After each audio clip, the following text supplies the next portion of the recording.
la liturgie du sacrement de mariage. D'abord, rappeler simplement ce qu'est un sacrement, parce que ça peut vous avoir échappé ou vous n'avez pas révisé vos cours de théologie, etc., ou vos catéchismes. Donc, qu'est-ce que c'est qu'un sacrement? Un sacrement, c'est un signe visible d'une grâce invisible et institué par Jésus-Christ. Donc un sacrement, c'est ça, c'est un signe, c'est de l'ordre du signe. Et c'est pour ça que les sacrements sont toujours les sacrements de la foi. Parce qu'il faut voir à travers le signe visible la grâce qui, elle, est invisible. D'une grâce invisible. Et c'est intéressant ça, de dire que tout sacrement, alors c'est une notion qu'on peut dire analogique. Ça veut dire quoi analogique? C'est bon, tout le monde a les feuilles là sur le sacrement. C'est une dimension analogique, c'est-à-dire qu'on peut dire, par exemple, la nature, on peut dire est un sacrement, d'une certaine manière, parce qu'elle est le signe qu'on a un regard de foi, voilà, on bénit le Seigneur pour la nature, etc. On peut dire l'autre est aussi un sacrement, le prochain et le futur conjoint est un sacrement, un signe visible de quelque chose d'invisible, et de voir l'autre comme une grâce de Dieu. Alors ça dépend des jours, j'imagine, mais donc de même qu'on peut dire le Christ, la personne de Jésus sur terre est un sacrement, et le sacrement, et comme on dit aussi qu'il y a les 7 sacrements, hein, dont le sacrement de mariage. Et donc le sacrement de mariage est vraiment parmi ces 7 sacrements, c'est assez tardivement dans l'Église qu'a été établie la liste des sacrements. Qu'est-ce qu'on reconnaît comme sacrement? Par exemple, a failli être reconnu, entre guillemets, comme sacrement, le lavement des pieds. Le lavement des pieds, institué par Jésus-Christ, jusque-là tout va bien, le signe du serviteur. Donc c'est intéressant, et du coup, faites ceci en mémoire de moi. Comme dans l'Eucharistie, vous vous rappelez, dans l'Eucharistie, il prit le pain, là, ceci est mon corps, faites ceci en mémoire de moi. Et donc, bon, ça n'a pas été retenu comme un sacrement, c'était le sacrement du frère. Bon, c'est dommage, mais bon, c'est l'histoire de l'Église, mais ce qui n'empêche pas de pratiquer, même en dehors du jeudi saint, le lavement des pieds. Alors, est-ce que c'est peut-être pour une question technique de logistique, parce que si tu dois te balader avec ta bassine, puis ta serviette, puis le savon, etc., c'est vrai que c'est un peu technique, quoi. Donc, du coup, on a dit, bon, on va pas se compliquer la vie, j'en sais rien, c'est peut-être ça, j'ai aucune idée pourquoi ça n'a pas été reconnu, hein, et c'est la réforme grégorienne qui a établi la liste des sacrements, etc. Bon. Et c'est venu petit à petit. Hein. Évidemment, le premier à être reconnu, c'est le baptême.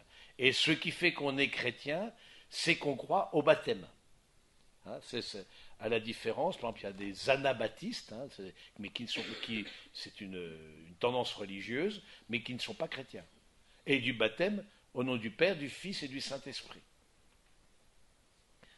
Et voilà, donc ça c'est quelque chose qui est important de dire, ça, tout sacrement s'appuie sur le baptême.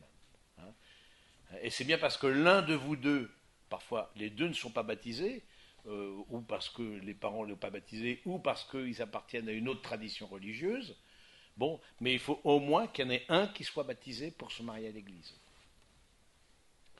Donc, parce que ça s'enracine dans le baptême. Donc c'est intéressant de voir signe visible d'une grâce invisible instituée par Jésus-Christ. Et donc, on pense, vous vous rappelez ce passage qui est souvent choisi dans les messes de mariage, etc. Voilà, au commencement, on pose la question à Jésus, est-il permis de renvoyer sa femme pour n'importe quel motif? C'est ce qui est dans la loi de Moïse, hein, on peut renvoyer, et encore maintenant, dans le judaïsme, on peut faire des actes de répudiation. Et même c'est même prévu, il y a ce qu'on appelle le guet, et donc du coup, qui fait qui est une clause qui fait qu'on peut se séparer.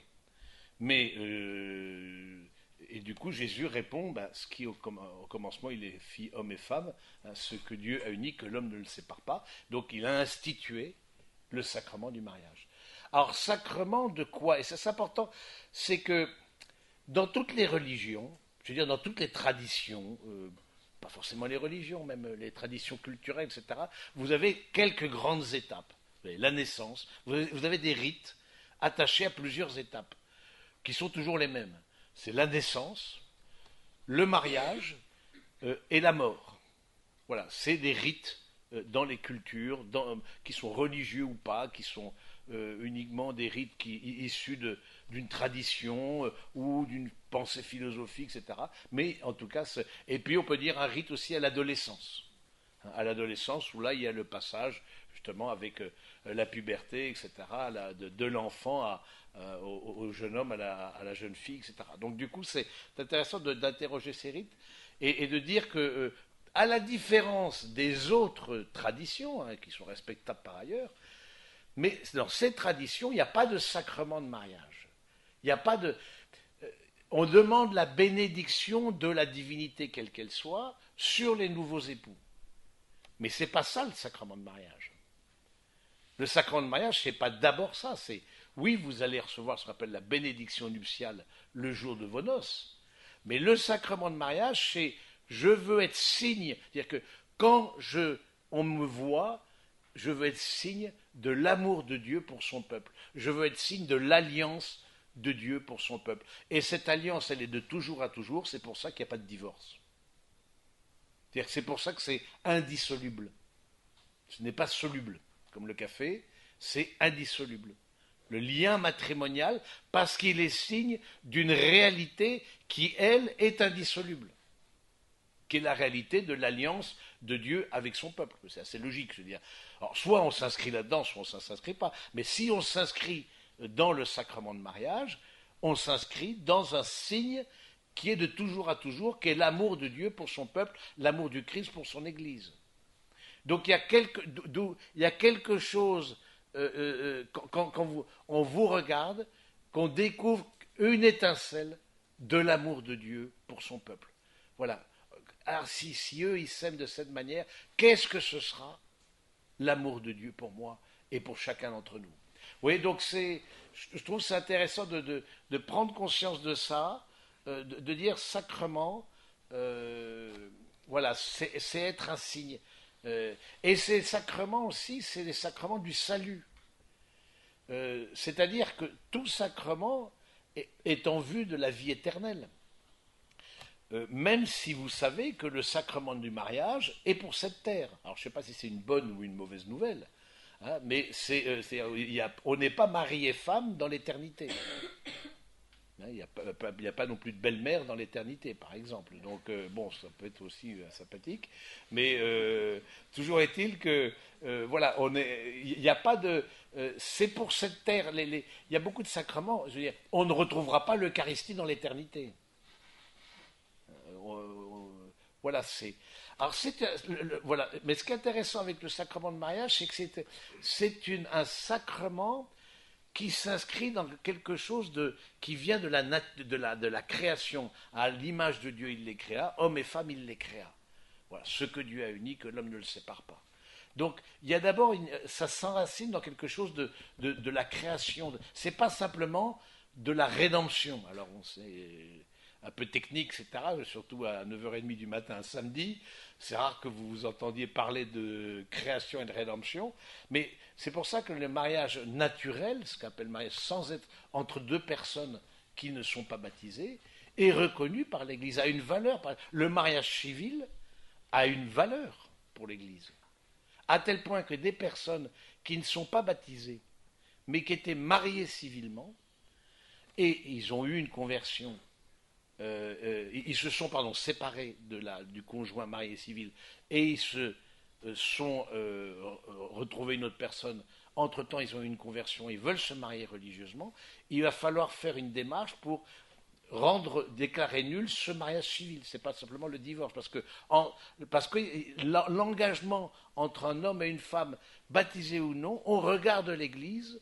En tout cas, ça a une valeur, parce que c'est une valeur dès la création, on en a parlé. Donc voilà, c'est intéressant de pouvoir... et c'est un lieu de rédemption, c'est-à-dire un lieu les sacrements sont un sacrement de salut. Donc posez-vous la question, de quoi notre couple a-t-il besoin d'être sauvé? De quoi notre couple a-t-il besoin d'être sauvé? Si c'est les sacrements du salut, de quoi j'ai besoin d'être sauvé? Vous voyez, ce qui est compliqué aujourd'hui, avec l'absence de Dieu dans notre société, la sécularisation, c'est qu'on ne prend même plus conscience du salut, qu'on a besoin d'un salut. Et que vous, comme couple, moi comme religieux, et voilà, toute personne a besoin de... Parce qu'il y a quelque chose en nous de fracturé. C'est ce que, dans la tradition judéo-chrétienne, on appelle le péché originel. Il y a quelque chose dans chacun de nous qui a été cassé. Et on voit que la communion, l'amour, n'est pas spontané. Et donc on a besoin de cette grâce de Dieu dans le sacrement pour nous sauver de nos égoïsmes, nous sauver de la tentation, nous sauver du péché, nous sauver de nos enfermements, etc. Oui, donc je pense que c'est important que de prendre conscience de ça, c'est le sacrement de la foi, et donc d'avoir un regard de foi sur l'autre, et c'était beau là ce que Stéphanie, frère Sébastien et Samuel nous ont invités à faire, que vous puissiez mettre la main sur l'épaule de l'autre et le bénir, justement pour reconnaître un don de Dieu. C'est pas juste un... Alors, tout le monde ne mettra pas ça, je ne sais pas du tout où vous en êtes au niveau spi, mais il y en a pas mal qui sont au taquet de Jésus là-dedans, parce que ça chantait pas mal, visiblement, parce que donc du coup, je me suis dit, oh là, il y en a qui connaissent les chants, donc c'est ça. Mais il y en a d'autres, peut-être, c'est leur première retraite, découvrent complètement, etc. Bon, ils ont vu de la lumière, ils sont rentrés, bon voilà. Donc, justement, de prendre conscience que vous êtes là pour demander, le mariage, c'est l'union de deux pauvres qui supplient la grâce. C'est capital, ça. C'est pas parce qu'on est meilleur que d'autres qu'on se marie à l'église. C'est pas parce qu'on a plus conscience que d'autres de nos fragilités et de nos misères. Et parce qu'on a plus confiance que d'autres d'un salut et d'un soutien dans la présence de Jésus, de son Esprit Saint. Donc vous voyez, c'est très, très fort ce sacrement. Encore une fois, il n'y a que dans les églises catholiques et orthodoxes où le mariage est reconnu comme sacrement. Les églises protestantes ne le reconnaissent pas comme sacrement. Ils reconnaissent évidemment le baptême. Je pense peut-être l'église luthérienne l'Eucharistie. Il y a encore, je ne sais pas comment elle se situe. Est-ce que c'est pendant la consécration, etc. Je ne sais pas. Mais bon, voilà. Donc c'est un sacrement, donc c'est pas rien. Et on est les seuls à dire que le mariage est un sacrement. On est les seuls à dire que le mariage est un sacrement. Il n'y a que les chrétiens, il n'y a que les catholiques et les orthodoxes. Mais ailleurs, ça n'a pas cette valeur de signe d'une réalité transcendante. C'est plutôt la réalité transcendante qui vient bénir le couple, réalité transcendante, divinité quelle qu'elle soit, mais de dire que vous, comme couple, vous êtes le signe d'une quelque chose de transcendant, il n'y a que les chrétiens qui le pensent et qui le croient. Alors, comment est constitué ce sacrement? Comment est-ce qu'il est, structuré?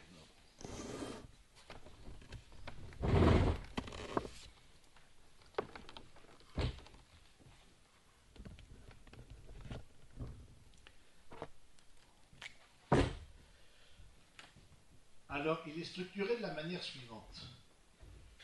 Parole, corps et fécondité.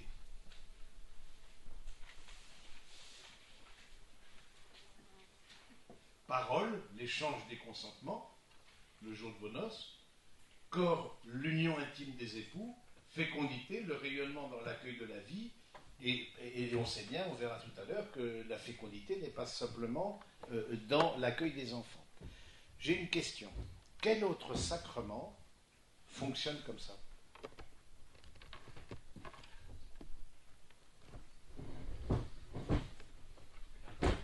Hein? Oui, vas-y, je t'écoute. Donc l'Eucharistie, c'est la bonne réponse. La parole, le prêtre prononce les paroles. Non, avant. Parole. La liturgie de la parole. Lecture de saint Paul apôtre romain, machin, et le psaume, l'évangile de Jésus-Christ selon saint Matthieu. Il y a toute une lecture de la parole. Ensuite, corps. Transforme le pain, la consécration, exactement. Frédéric, ce que tu dis, voilà, la consécration du corps, ceci est mon corps, ceci est mon sang. Fécondité, l'envoi, et puis juste avant l'envoi, la communion. La fécondité spirituelle. Bon, vous êtes super fort. Alors je vais continuer les questions. de quel mystère de notre foi vient cette structure-là, parole, corps, fécondité. Quand j'entends mystère de notre foi, j'entends oui, fermez la porte parce que c'est le Saint-Esprit qui souffle, semble-t-il. Voilà, j'entends mystère de notre foi, j'entends par exemple, l'Église, la résurrection, les sacrements, la Vierge Marie, voilà, c'est les mystères de notre foi. Alors, de quel mystère de notre foi, d'où on a pêché ça? Je veux dire, en contemplant le mystère de Dieu, et quel mystère de Dieu on a vu ça? Là, l'incarnation. Vas-y, parole, corps, fécondité, et... Parole pour... parce que Christ a été annoncé par les prophètes. Oui, il a été annoncé par les prophètes, mais plus c'est ce qu'on dit dans l'Angélus. Par la promesse de Dieu. Non, par le... Tu vois, l'annonciation, parole, l'annonciation. Et voilà l'ange et le verbe, la parole de Dieu qui a été annoncée à Marie, s'est fait chair et il est habité parmi nous. Ça, c'est le mystère de l'incarnation. C'est ce que, si vous étiez à l'office ce matin, les frères, à chaque office conclut, ça c'est notre dimension mariale, par l'Angélus. On fait mémoire du mystère de l'incarnation. C'est-à-dire que, ça veut dire quoi derrière ça? Bon, ça paraît un petit peu technique, etc., mais ça veut dire qu'il y a un ordre dans l'amour. Il y a un ordre dans l'amour, c'est-à-dire qu'il y a une manière de manifester l'amour qui est d'abord par la parole, qui s'exprime par le corps, hein, et qui, ensuite, cette fécondité, il a habité parmi nous, c'est le salut, cette fécondité que sont les enfants, etc., c'est cette fécondité spirituelle à laquelle vous êtes appelés. Donc je trouve ça intéressant de voir les choses comme ça, parole, corps, fécondité. Hein, de voir que cet ordre dans l'amour, justement, parce qu'on est de la religion de l'incarnation, nous croyons, nous sommes les seuls, et c'est un peu logique, quelque part il y a une logique là-dedans, nous sommes les seuls à penser que le visible renvoie à l'invisible. C'est-à-dire que nous sommes, de voir que un homme et une femme qui s'engagent pour la vie renvoient à une réalité invisible par vos humanités, il y a un rapport au visible, à l'invisible. De même, par l'humanité du Christ, il y a un rapport à l'invisible. Oui, c'est parce que nous sommes la religion nous sommes la religion du corps. Nous ne sommes pas la religion du livre.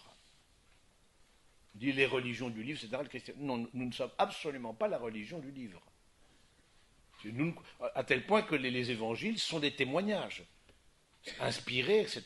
Mais c'est pas Dieu qui a pris le stylo-bille et qui a écrit, etc. Donc, je pense que c'est vraiment important de reprendre conscience que, à travers le sacrement de mariage, c'est vraiment le mystère de l'incarnation. C'est-à-dire, Dieu veut se révéler par vos humanités, blessées ou complexes, ou bon, ça c'est vos psychologies, voilà, voilà, peu importe. Mais d'où l'importance aussi, hein, d'avoir recours au sacrement de réconciliation, parce que justement veut se révéler par vos humanités, mais du coup on demande à ce salut de Dieu de venir aussi, je veux dire, dans chaque sacrement. Et le jour de votre mariage, ça vraiment c'est important, c'est le jour de votre mariage, demandez des grâces. Moi j'y crois à fond. C'est-à-dire, demandez des grâces particulières, des grâces spirituelles, des grâces pour vos familles. Le ciel s'ouvre. Et donc,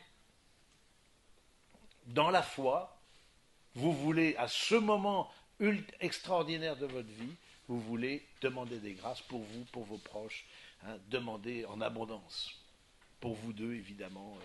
Voilà, c'est important ça. Donc cette question du sacrement, de comment est structuré un sacrement, et donc on va voir la question de la parole plutôt ce matin, qui dans le sacrement du mariage s'exprime par l'échange des consentements. Donc l'échange des consentements, dans l'Église latine, voilà, alors c'est intéressant de voir que dans le mariage de l'Église latine, c'est-à-dire on dit l'Église latine, parce qu'il y a les Églises orientales aussi, hein, mais dans l'Église latine, ce sont les époux qui sont les ministres du sacrement. Alors, de façon abusive, on dit, bon, tel père nous a mariés. Par exemple, dans la tradition orientale, c'est beaucoup plus le prêtre qui marie les personnes, les époux. Dans la tradition latine, c'est occidentale, ce sont les époux eux-mêmes qui sont ministres, qui s'administrent le sacrement, et le prêtre ou le diacre, et le cas échéant un laïc dans des terres de mission où il n'y a personne, est là comme recueillant votre parole, comme témoin de votre parole. Mais ce n'est pas lui qui vous marie, c'est vous qui vous administrez le sacrement. Et donc, du coup, je trouve ça intéressant de dire qu'il y a une grosse responsabilité par rapport à ça. Vous êtes ministre d'un sacrement, c'est le sacrement de mariage. Alors que le ministre habituel des autres sacrements, c'est le prêtre ou l'évêque pour la confirmation et l'ordination sacerdotale. Mais pour votre mariage, c'est vous qui êtes les ministres. Et vous administrez. Et ce sacrement peut être à l'intérieur d'une messe ou sans une messe. C'est comme le baptême, il peut être à l'intérieur d'une messe ou à l'extérieur d'une messe. Le sacrement des malades peut être dans la messe. Alors, donc, d'après vous, quel sens ça a, disons, de joindre le mariage à l'intérieur d'une messe? Parce que la plupart des mariages, c'est ce qu'on appelle des bénédictions, mais qui sont des sacrements, mais c'est sans messe. Parce que les personnes ne sont pas pratiquantes, parce qu'un des deux n'est pas baptisé, parce que voilà, pour X raisons, la grande majorité, il n'y a pas de messe. 80% des mariages, il n'y a pas de messe. Mais donc du coup, qu'est-ce qui fait que beaucoup, et peut-être, je pense la plupart d'entre vous, en tout cas un certain nombre, vont opter pour une messe de mariage? Qu'est-ce qu'il y a comme symbole, comme sens?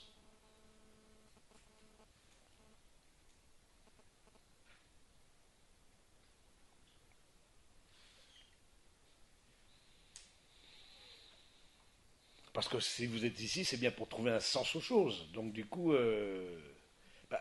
vous l'avez dit tout à l'heure, ça, le sacrement, l'Eucharistie, la même structure que le sacrement du mariage, et en fait la communion, qui est au cœur même de votre amour, eh bien elle s'enracine dans cette communion au corps et au sang du Christ. Je veux dire.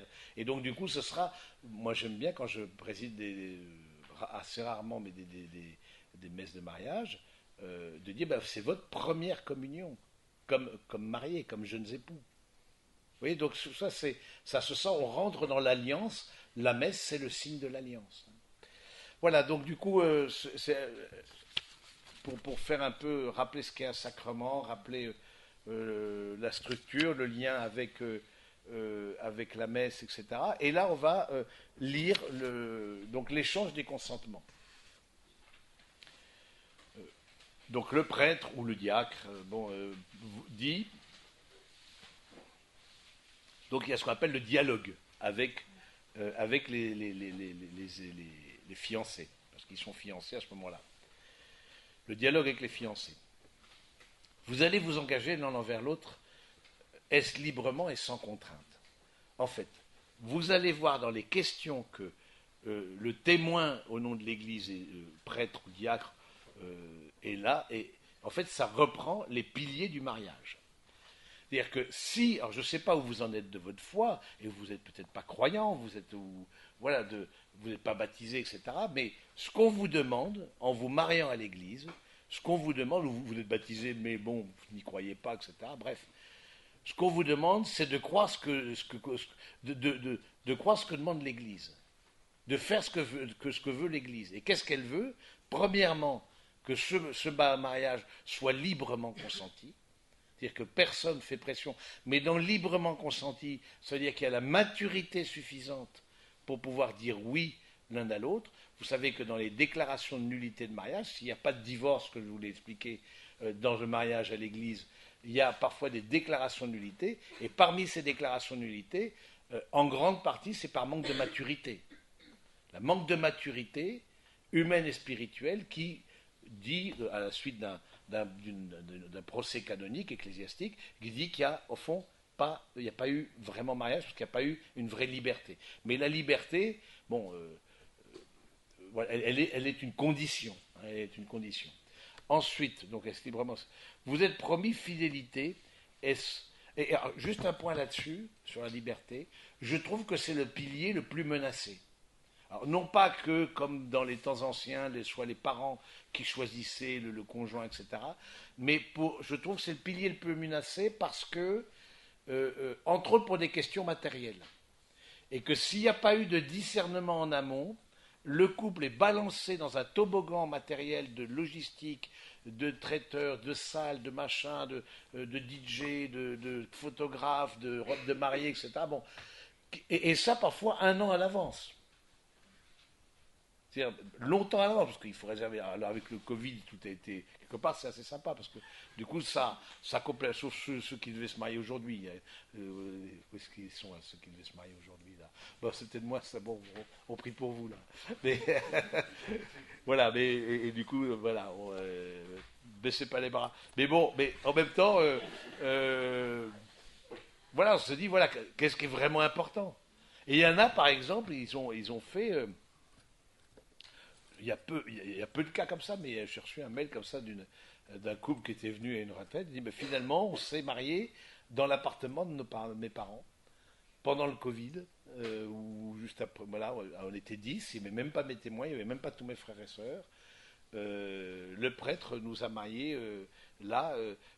Je trouve que ça a remis le focus sur l'essentiel du mariage, qui est la célébration, qui est le sacrement, et non pas tous les à côté, mais tous les à côté qui engagent, parce que c'est ceux qui ont versé des arts pour machin, la salle, le traiteur, le machin, etc. Bon, tout ça, ça engage. Et donc je trouve la question de la liberté parfois menacée, parce que bien en amont, sans avoir pris le temps du discernement, les fiancés ont dû s'investir au plan matériel, au plan logistique, sans forcément toute la connaissance suffisante l'un de l'autre. Donc la question de la liberté. Ensuite, la question de la fidélité, on en parlera demain matin. Hein, vous allez vous promettre fidélité, est-ce pour toute votre vie? Je vous fais remarquer que la fidélité est à l'intérieur du mariage civil. C'est aussi, parmi les codes du mariage civil, il y a, en tout cas en France, il y a la fidélité. Hein, et ça peut être une cause de divorce que de mettre par exemple, de vivre avec une personne extérieure. Du coup, on reconnaît que là, on peut même annuler, il y a des annulations de mariage civil, pas seulement des divorces. Acceptez-vous de fonder la responsabilité d'époux et de parents? Voilà, dans le foyer, vous allez fonder, acceptez-vous la responsabilité d'époux et de parents? Donc, c'est la fécondité. Donc, ce qu'on demande, alors ça se pose, c'est une question optionnelle, parce que c'est vrai que si la personne, c'est un couple de 75 ans, est-ce que vous avez accepté la responsabilité d'être parent? A priori, bon, la nature fait qu'on est rarement parent à 75 ans. C'est peut-être même souhaitable. Et donc, mais en revanche, ça c'est un point important, si vous excluez le fait d'avoir des enfants, si vous ne pouvez pas, pour X raison, vous ne pouvez pas, mais si vous excluez le fait d'avoir des enfants, vous ne pouvez pas vous marier à l'église. Je dis ça parce qu'une fois, un couple m'a posé la question. Ah ben non, nous on a décidé de ne pas avoir d'enfants, sauvons la planète. Non, mais c'est une vraie question, je veux dire, parce qu'il n'y a rien de plus polluant qu'un être humain. Et en fait, tout ce qu'on a, etc., le réchauffement, etc., s'il n'y avait pas les hommes, ouais, on a un peu une position un peu excessive, extrémiste, mais s'il n'y avait pas les personnes humaines, voilà, ben finalement, ça serait beaucoup mieux. Et donc,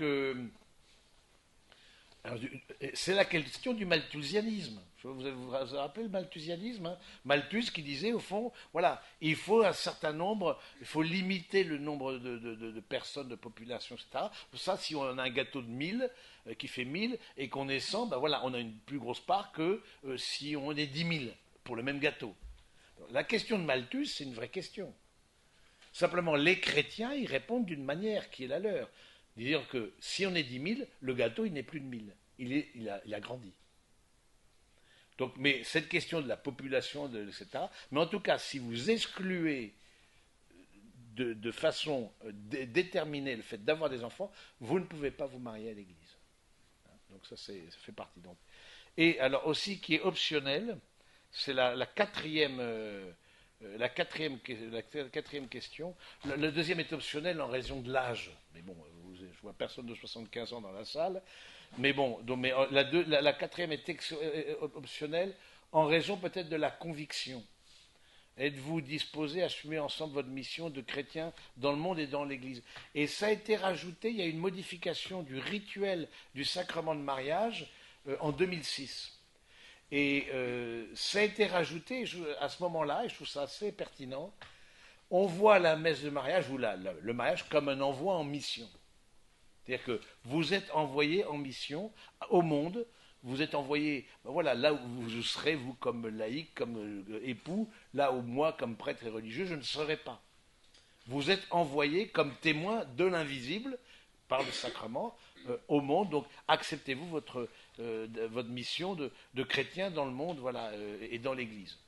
Je dis, voilà, c'est optionnel parce qu'en fonction des convictions, en fonction du chemin de chacun, certains s'y reconnaissent ou s'y reconnaissent pas. Mais en tout cas, je trouve que c'est bien qu'il y ait la possibilité que soit donnée dans la liturgie du sacrement, que soit donnée cette possibilité-là de réaffirmer, oui, on voit notre mariage comme missionnaire, comme un envoi. De même est la possibilité dans les messes de mariage, cette fois-ci, de dire le credo. Et quand on choisit, c'est optionnel, mais qu'on choisit de dire le credo, c'est-à-dire qu'on veut enraciner, c'est pas anodin, c'est qu'on veut enraciner son couple dans la foi de l'Église. Oui, donc il y a un certain nombre d'options qui sont significatives. Et donc, j'ai pris, il y a 4 formules, 4 possibilités d'échange des consentements, j'en ai pris 2 là. Il y en a une où, en fait, c'est le prêtre qui fait tout, il faut juste répondre oui. En général, on répond oui. Parce que sinon, on n'a plus de petit four après, si vous voulez. Donc, ça, c'est quand même problématique. Mais donc, en général, on répond oui. Et donc, Jean, est-ce que tu acceptes de prendre Justine pour épouse? Donc, oui, oui. Donc, bon, ça, mais là, j'ai pris ces 2-là qui sont les plus communément prises. Alors, la Formule 1, la plus rapide, évidemment. C'est là où il fallait rire. Oh, bref. Fleur, veux-tu être ma femme? Oui, je le veux. Et toi, Jean, veux-tu être mon mari? Veux-tu? On ne vous demandera pas le jour J si vous vous aimez. On vous demandera le jour J si vous le voulez. C'est-à-dire que aimer et vouloir, c'est synonyme. Mais vouloir, c'est aimer, et aimer, c'est vouloir. On ne vous demandera pas si vous le sentez. Alors, c'est vrai que si vous ne pouvez pas vous sentir, ça va être plus complexe à gérer, la vie commune. Mais on vous demandera, est-ce que vous voulez? Est-ce que votre cœur s'oriente vers ça? Est-ce que votre volonté s'oriente vers ça? C'est important, ça. Je dis ça parce qu'on voit beaucoup dans un peu le mainstream dans la société, on voit l'amour comme quelque chose d'émotionnel. C'est pas d'abord ça. Oui, bien sûr que ça vous bouscule à l'intérieur. Mais aimer, c'est d'abord l'orientation d'une volonté. C'est une décision. Et une décision que renouvelle quotidiennement. Oui, je le veux. Donc c'est quand même pas rien. Et oui, je le veux, Fleur, je te reçois comme épouse et je me donne à toi pour t'aimer fidèlement tout au long de ma vie. Et Jean, je te reçois comme époux et je me donne à toi pour t'aimer fidèlement tout au long de ma vie. Donc chacun. Qu'est-ce qui est intéressant là? Je te reçois.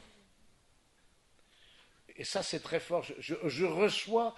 Vraiment, quand on dit oui à l'autre, on dit oui à l'autre dans son humanité telle qu'elle est. Je te reçois. Et non pas telle qu'on voudrait qu'elle soit. Ça, c'est le piège classique. Voilà, il va changer, elle va changer. Mais bon, je dis oui maintenant, mais sans grande conviction. Mais bon, ça va s'améliorer. Non. Déjà, à l'âge où vous êtes, ou grosso modo autour de la trentaine, vos psychologies sont déjà établies. Vos caractères sont déjà affirmés. Vous allez bouger, mais je vais dire à la marge. Mais pas. Je veux dire, parfois, plus on vieillit, plus on est attaché à ses habitudes. Je veux dire, les traits de caractère s'épaississent. Vous voyez, donc, je te reçois vraiment, je reçois ce que tu es, et je te reçois comme tu es, et je reçois aussi ton passé. Je reçois peut-être tes blessures, je reçois tes dons, tes talents, tes charismes. Je reçois toute ton humanité. Et je me donne à toi, et je donne à toi toute mon humanité. Et c'est là où c'est intéressant. Le fait de dire je me donne à toi, c'est-à-dire vraiment, voilà, c'est dans un don, on verra par rapport à la fidélité, mais des manques de dons de soi-même sont déjà des infidélités. Les manques de dons de soi-même sont déjà des infidélités. Donc je me donne à toi. Hein, avec, y a rien que je veuille garder pour moi. On verra le jardin secret demain, mais en tout cas volontairement de mon humanité, de mes capacités, etc. De mon voilà, j'en fais don à l'autre. Donc c'est en fait le mariage, c'est rentrer dans une logique de don. C'est ça le mariage. En fait, toute la vie chrétienne, c'est rentrer dans une logique de don. Et non pas dans une logique du dû. Ça ne m'est pas dû. L'autre ne m'est pas dû. L'autre est un don. Vous voyez, donc ça, c'est vraiment reprendre conscience de ça. C'est le régime de la grâce. On rentre, on voit l'autre comme une grâce. Une grâce faite à ma vie.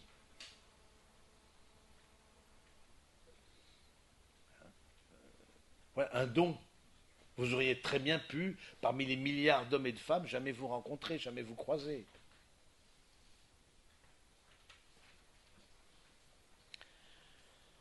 La formule 2, donc voilà, veux-tu être ma femme? Oui, veux-tu être oui, voilà, oui, je le veux, etc. Ça, et ensuite, ensemble, les époux disent, pour nous aimer fidèlement dans le bonheur ou dans les épreuves et nous soutenir l'un l'autre tout au long de notre vie. Et je trouve ça beau, cette deuxième formule qui est assez intéressante, qui rappelle au fond que dans le mariage, dans la vie commune, il y a quelque chose à porter et à supporter. Dans le bonheur comme dans les épreuves. L'épreuve, elle manifeste à l'extérieur ce que tu portes à l'intérieur. C'est ça l'épreuve. Elle manifeste à l'extérieur ce que tu portes à l'intérieur. Il y a quelque chose à porter et supporter. Il y a quelque chose. Je dis ça parce qu'il y a aussi cette pensée magique du mariage. Mais, on est tellement l'un pour l'autre. On est fait l'un pour l'autre. Non. On se fait l'un à l'autre. Oui, comme si c'était magique, comme ça ne dépendait pas de vous, ça se fait tout seul. Non. C'est beaucoup plus rassurant de dire on se fait l'un à l'autre qu'on est fait l'un pour l'autre. Parce qu'au moins vous avez prise. Mais dans une dimension comme ça, magique, un peu voilà, émotionnelle, coup de foudre, voilà. Pour se marier, il faut absolument un coup de foudre. Non. Vous pouvez avoir un coup de foudre comme ça, des amis, etc. La première fois qu'ils se sont rencontrés, elle surtout dit ce sera mon mari, et 20 ans après, et 7 enfants après, ils sont toujours mariés femmes. Mais c'est pas pour ça qu'ils n'ont pas fait le travail d'un discernement et d'un approfondissement. Vous comprenez, je pense que c'est important. Je dis ça parce que ça dit, oui, mais on ne sait pas si vraiment on s'aime. À quoi est-ce qu'on voit qu'on s'aime? C'est que la présence de l'autre te donne de la joie et son absence t'attriste. Si c'est l'inverse, c'est compliqué.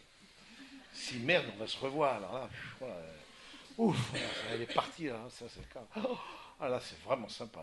Là, faut stop, machine arrière toute, on arrête. Voilà, c'est ça. On s'aime parce qu'on a envie de voir l'autre heureux me rend heureux. Mais c'est pas parce il y a une sorte de coup de foudre, de truc magique,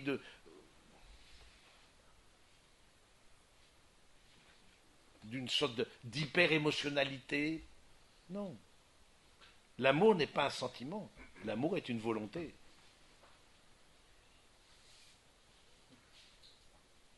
Donc c'est intéressant de dire, il y aura quelque chose d'une forme de pénibilité, parce que dans toute relation humaine, il y a une pénibilité. Il y a quelque chose qui fait que, déjà, différence hommes et femmes, mais différence d'éducation. Même si vous êtes nés dans le même village, la même rue du même village, vos familles, c'est deux mondes. C'est deux mondes différents. Donc, même si oui, on est raccord, on est même milieu, même religion, mais d'accord, mais il n'en demeure pas moins que vos familles, ce sont deux mondes. Vous avez été façonnés dans vos familles de façon différente.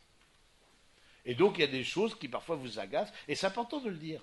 Il y a des choses que, quand je prépare comme son mariage, je dis, est-ce qu'il y a des choses qui vous agacent dans la famille de l'autre?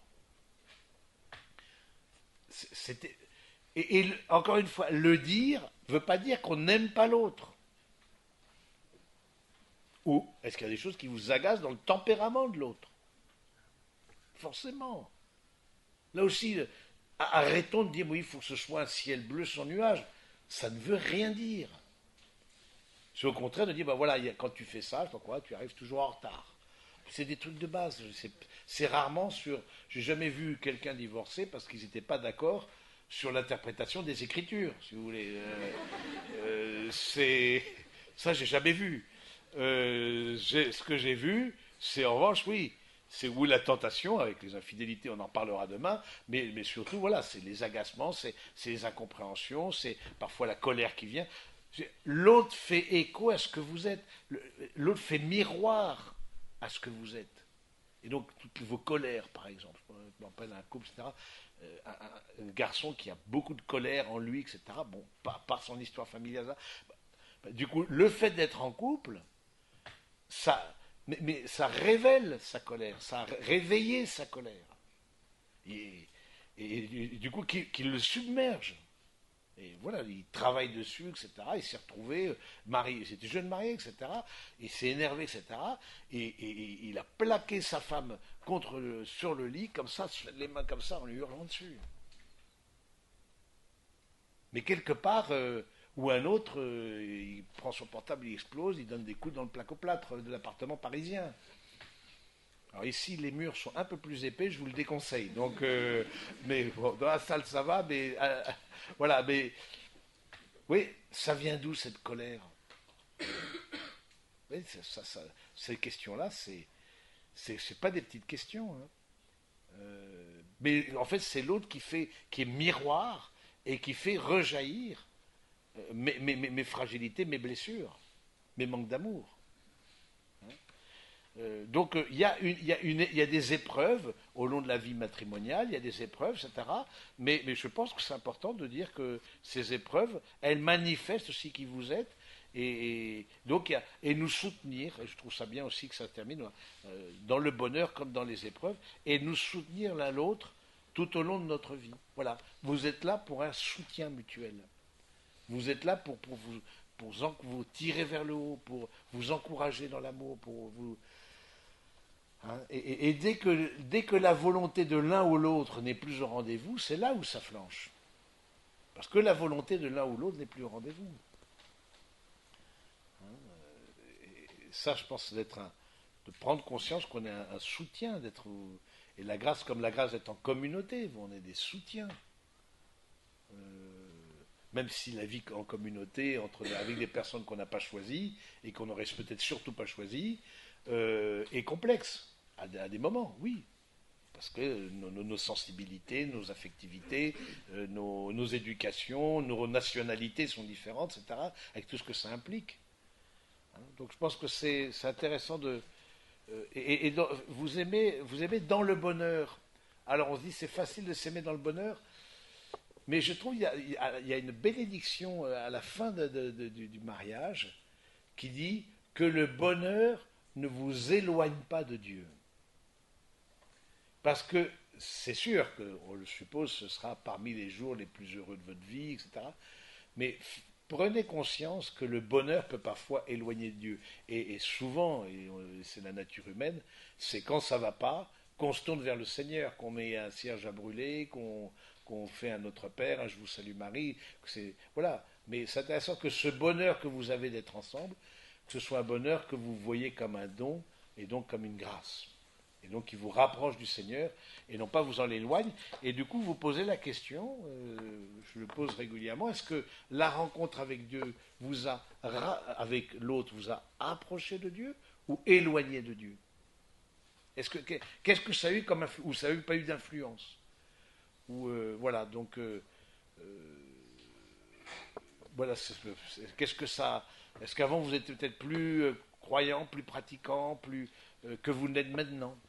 Ou au contraire, l'autre, vous sentez, ben, vous a ramené dans ce qui était, je veux dire, votre culture, parce que vous êtes baptisé, vous avez peut-être jeté jusqu'à la première communion, et bon, voilà, mais bon, les parents pas pratiquants, vous n'étiez pas pratiquants, etc. Voilà, de garder l'autre, oui, j'ai repris un pied dans l'église à l'occasion de ça, à l'occasion de la préparation au mariage. Il y a beaucoup comme ça. Il y a beaucoup comme ça. Et quand entre vous, il y a des différences au niveau de l'intensité de la foi, que celui qui est peut-être moins impliqué ou celui qui est d'une autre tradition religieuse prenne conscience qu'il est gardien de la foi de l'autre.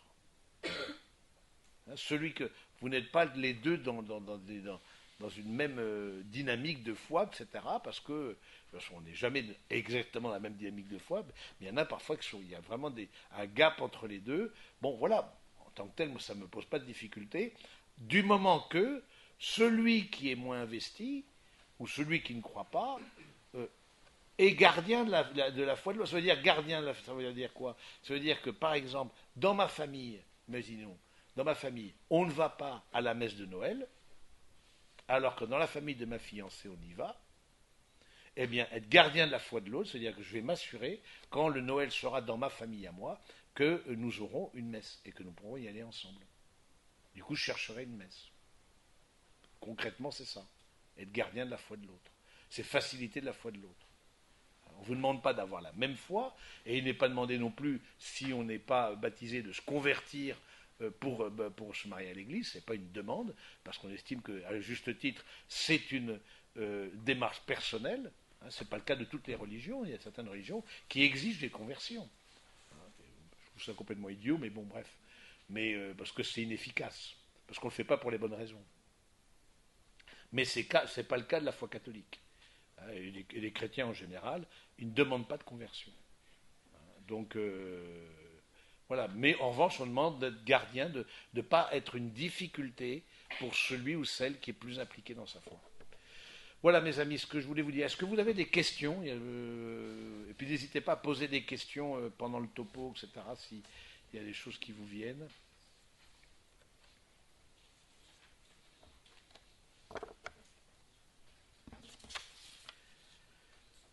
Oui. Par rapport à ce que vous avez dit au tout début, quand vous avez dit que on ne serait pas marié-femme pour l'éternité, c'était sur cette terre. Oui. Est-ce qu'il n'y a pas quand même quelque chose qui va rester? Alors, on ne sera pas marié et femme pour l'éternité, mais est-ce qu'il n'y a pas quelque chose quand même qui va rester? C'est ça la question. Donc, vous avez quand même le désir que ça reste, en disant ça, que bon, c'est plutôt positif. Mais est-ce qu'il n'y aura pas un petit quelque chose? Je pense que, bon, je n'en sais rien, tel que je vois les choses, mais moi, j'y suis jamais allé, mais tel que je vois les choses, comme on est dans l'amour de Dieu et dans la charité, forcément, les personnes avec qui on a eu un contact, un lien, on retrouvera ce lien dans l'amour de Dieu. C'est-à-dire que il n'y aura plus le sacrement de mariage, il y aura plus ça, mais on retrouvera le lien. On retrouvera le lien avec vos parents. Vous retrouverez le lien peut-être avec vos grands-parents.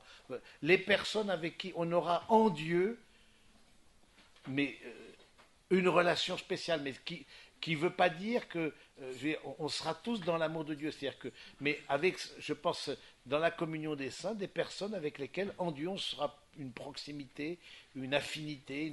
Moi, je vois ça comme ça. Donc, il n'y aura pas de sacrement. Et même Saint Paul dit il n'y aura ni homme ni femme. Donc, c'est un peu le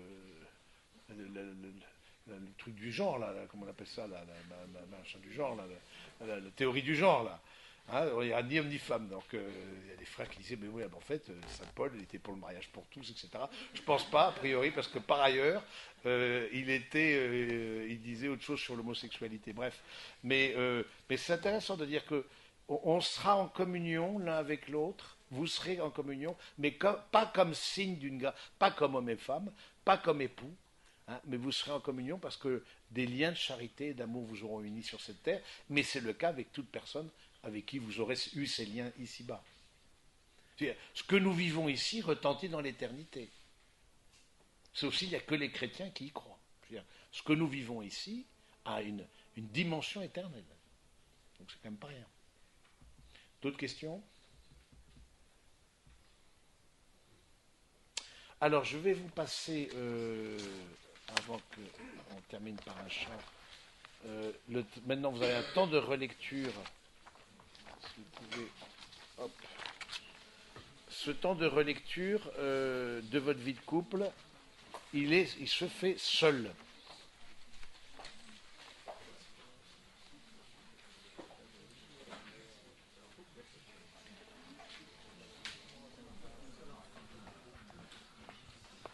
Ce temps de relecture, il se fait seul, en silence. Et donc, je vous ai mis des pistes pour la relecture. C'est des choses toutes simples. Hein. Qu'est-ce que, depuis le début de votre histoire, vous avez aimé vivre? Qu'est-ce que vous ne voudriez pas revivre? Qu'est-ce qui vous paraît à clarifier? Et qu'est-ce qui vous dynamiserait? Voilà. C'est un peu ces questions-là qui... voilà. Et donc, vous, seul, en silence, pendant ce temps-là, et dimanche après-midi, vous mettrez en commun, pas à peine de se précipiter pour voir l'autre, qu'est-ce que tu as dit, etc. Dimanche après-midi, vous vous mettrez en commun un peu le partage sur cette relecture.